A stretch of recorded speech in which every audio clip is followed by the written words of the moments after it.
Ivan Malignolo, what is the latest coming in from this jurisdiction of the country?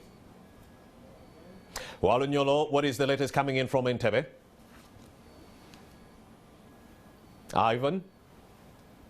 You're live on Morning at NTV. We have a reopening of schools in January of 2022. What should we know now? Well, thank you very much, Rami Busiko and our audience. I am coming to you from Entebbe Municipality in Wakiso District. And if the president does not make any changes in his statement, there are just a few weeks left for schools to fully open. But of course, as they reopen, there are a lot of more questions that need to be answered. I've just been moving in some places in Entebbe, some schools.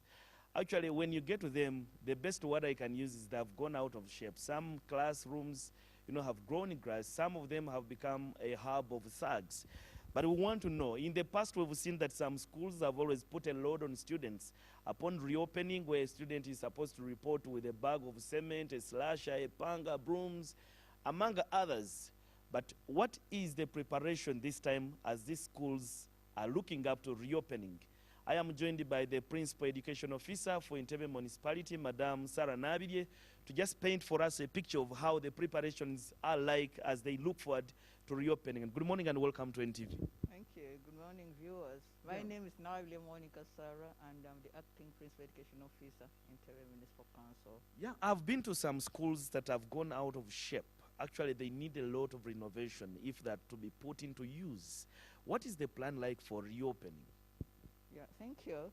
I've had engagement with my aid teachers. Actually, last week on Tuesday, we had engagement with my aid teachers, and the core item on the agenda was getting ready for reopening in case the president doesn't change.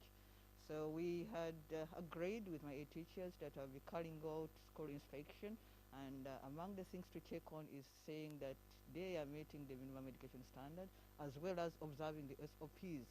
So we agreed that they are going to renovate those need that be renovated, painting, making the general cleanliness in the school. So they promised me that at least by the time of reopening, they will be ready. So we are carrying on the school inspection. My team is in the field with the senior assistant town clerks.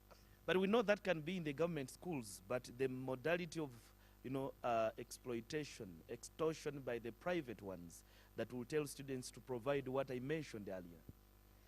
Yeah, actually, in my engagement with the aid teachers, we agreed that they should not put a lot of burden to the parents because they know what the situation the parents they are undergoing.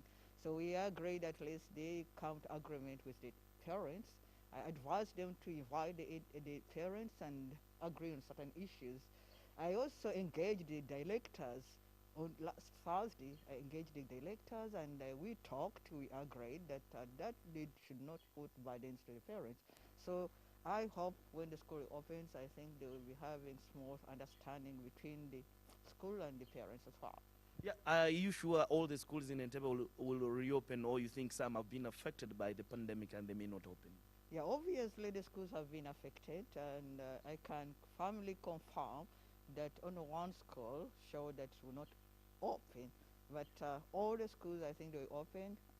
Basing on the attendance that I received last week, it was showing at least 99 schools, 99% of our private schools will be attending, will be opening. We have information that there's some schools in your municipality that are already teaching. Do you have that, or have you gotten any information in that direction? Yeah, some schools, of course, were teaching. That was last month when I moved along. At least I found 3 schools teaching, and I closed them. Yes, I closed them. I found them teaching, but they were telling me they are trying to coach. So I advised them to close. They closed.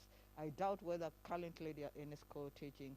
What only agreed in my meetings that this time that remaining before the opening, maybe what they can do is carrying on registration, and possibly if need arises, they assist, because some parents are bringing in their children, they say they are promoted. So we agreed in that meeting that possibly what they can do is assessing and see whether the kids qualify for the class the parents is claiming. Well, for time purposes, we'll leave it there, but thank you very much for speaking to us this morning. Thank you. Thank you, too. Sarah Monica Nabirie is the acting district education officer for Entebbe Municipality, painting for us a picture in as far as how the students, the teachers, administrators are so passionate about reopening of schools, and if the president does not make any changes. We know very well that Omicron virus is also taking its way, so we hope the best goes in the way we expect it. But Morning at NTV will this time leave Entebbe and return to the studios. Rame Busiko, pick it up from me. A very good morning to you and our audience. And a very good morning to you once again, my comrade Evan Wanyolo, giving us an update coming in from Entebbe on the school reopening status ahead of the full reopening in January of 2022. Yes, we also do know that the president, regardless of Omicron or not, is not going to be, stopping the reopening in January of 2022. And of course, that was expounded on by the Minister of Health, General Thachengu, said, Omicron or not, we are reopening in January of 2022, our schools and also the whole economy are like. So let's prepare ourselves. The parents, government needs to look at them. They do not have school fees because of the adverse effects of this COVID-19 pandemic on their economic lives. Many of whom might not be able to foot the 100% school dues that are needed by these schools before we reopen in January of 2022. The private institutions are also grappling. They do not have money to expedite some of the social distancing requirements that we need to ensure that we ward off the contraction and infections also of COVID-19 in that regard. To all the kings, queens, boys and girls who are celebrating their birthdays, please, yes, be cognizant of the fact that COVID-19 is still here and it's pretty much rearing its very ugly head. Go and get vaccinated. Your first jab, your second jab, you should also think about getting a third booster jab to ward off the infections owed to the Omicron variant. You also do have a special birthday greeting coming in from Daddy Cool. He's sending it to that beautiful lass on your screen. Her name is Tyra Blessing. She hails all the way from Tanzania. Very good morning to you, Samia Suluhu Hassan. You did give birth to a very beautiful lady. And Daddy Cool, my camera person, couldn't be more appreciative of that fact. He says, happy birthday to you, Tyra Blessing. You are the reason as to why he actually exhibits too much energy on a daily basis, giving me these World Cup shots on this show. Please, Tyra Blessing, continue doing what you've been doing to Kulubazi, because he's giving me amazing camera shots on this show, courtesy of the good care that you are according him at home. Tyra Blessing, very good morning and happy birthday.